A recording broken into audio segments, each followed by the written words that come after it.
Okay, for number 2, you're multiplying like bases. When you multiply like bases, you add the exponents.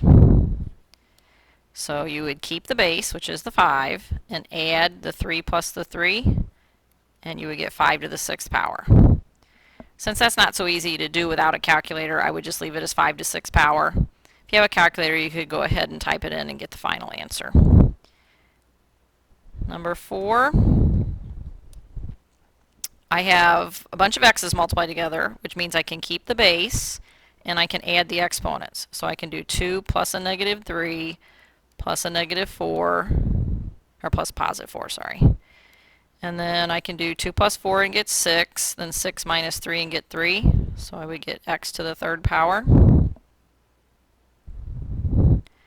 Number 6, you have a power of a power. Anytime you have an exponent on the inside of parentheses and an exponent on the outside of parentheses, those two exponents get multiplied together.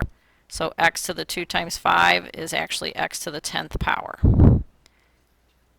Number 8, same thing. Power of a power, you can keep the base and then multiply the two exponents together. So 3 times 3 is going to be p to the 9th power.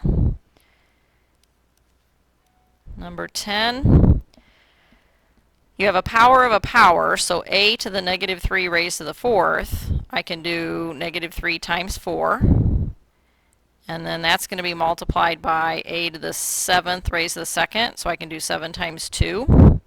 So this is a to the negative 12th times a to the 14th, which when I multiply like bases, I can keep the base and add the exponents.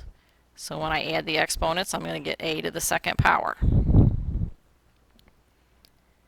Number 12, 2t to the 5th.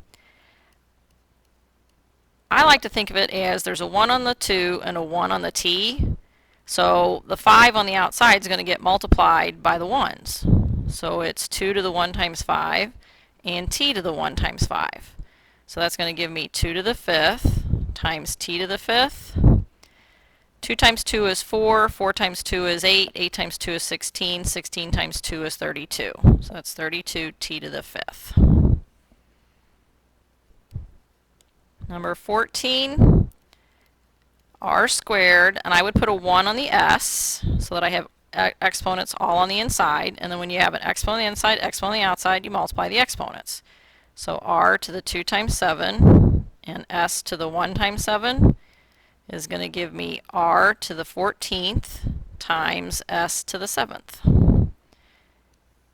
And then number 16, I would think of that as a negative 1 multiplied by 2 to the 1st, x to the 5th raised to the 3rd. So you do exponents before you multiply. So I'm going to ignore the negative 1 for right now and do 2 to the 1 times 3, x to the 5 times 3. So that's going to give me 2 cubed x to the 15th, and 2 cubed is 2 times 2 is 4, 4 times 2 is 8. So that's 8x to the 15th. But I can't forget about this negative 1. So it's really negative 1 times 8x to the 15th. So I get negative 8x to the 15th power.